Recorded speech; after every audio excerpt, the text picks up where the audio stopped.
다음 신살의 작용을 보겠습니다. 계사일주에게 을사년에는 일지사화와 동일하게 사화역마살의 기운이 옵니다.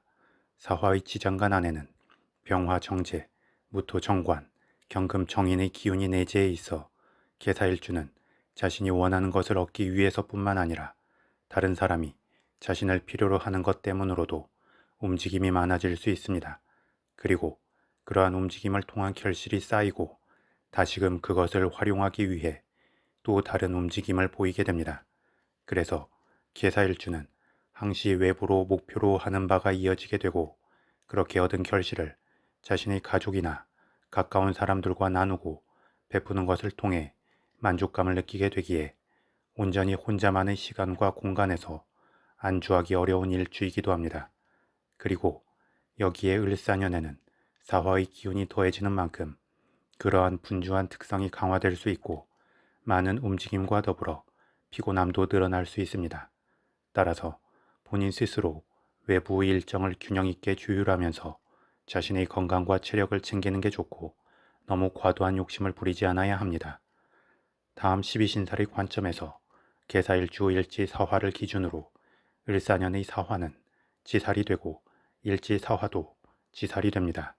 12신살에서 지살은 기준이 되는 지지의 기운이 외부로 처음 드러나는 시작의 기운이 됩니다. 그래서 마치 갓 태어난 아기처럼 에너지와 호기심이 넘치고 좌충우돌 분주하게 움직이면서 다양한 경험을 하려 합니다. 그리고 이러한 지살의 기운이 배가 되는 만큼 계사일주는 무언가 궁금한 것을 알기 위해서나 자신의 기운을 소진하기 위해서 또는 자신의 존재감을 알리기 위해서 등으로 이동과 변화가 많이 생기게 됩니다. 또한 이 지살의 기운이 일간 계수에게 정제가 되기 때문에 관련하여 크게 이득을 볼 수도 있지만 실수의 여지도 함께 커지게 됩니다. 따라서 처음부터 큰 목표를 잡거나 잠시의 큰 성과에 고무되지 말고 적절히 마음의 진중함을 가져가야 합니다. 더불어 본인의 기운과 의지만으로는 완전한 제어가 불가능할 수 있기에 주변으로 자신에게 힘을 주기도 하고 브레이크 역할도 해줄 수 있는 사람을 두는 것이 좋습니다.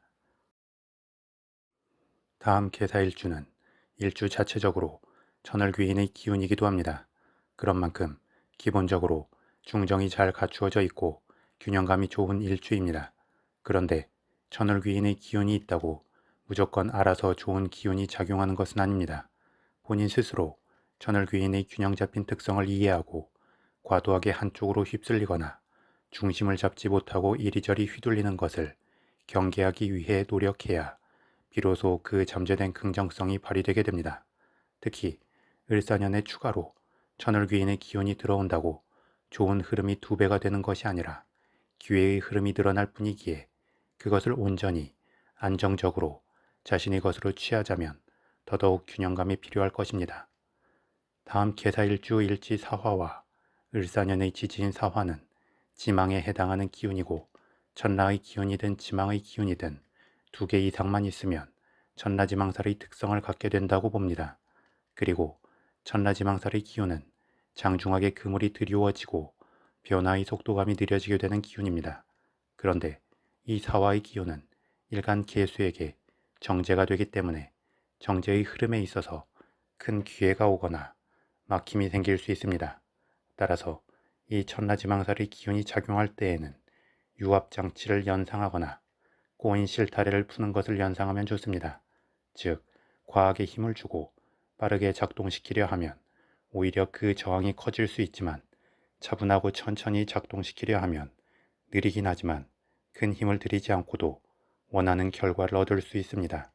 그래서 계사일주는 을사년에 과도하게 리듬을 타서 빠르게 무언가를 잡으려 하지 말고 마치 빙하가 움직이듯이 장중하게 상황을 이끌어간다면 한 해를 긍정적으로 마무리할 수 있을 것입니다.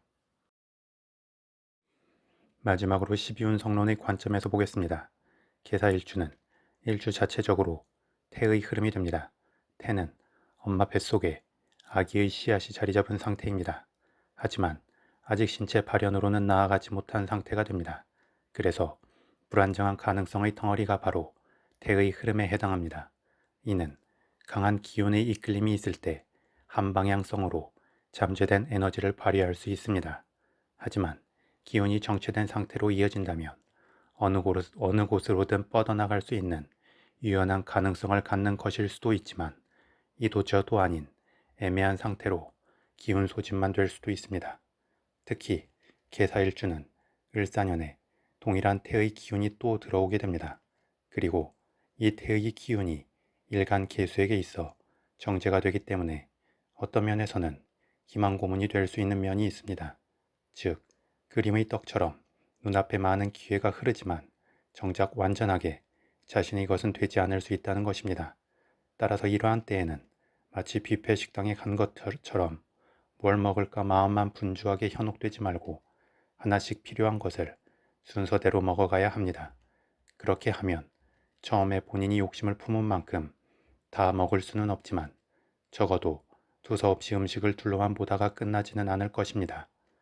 결국 개사일주는 을사년에 재성의 기운이 운세에서 더욱 활성화된다고 무조건 큰 돈을 벌고 많은 성취를 이룰 수 있다고 기대하지 말고 적절히 균형 잡힌 행동을 하려 노력할 때 비로소 자신의 그릇에 맞는 안정적 결실을 얻게 될 것입니다.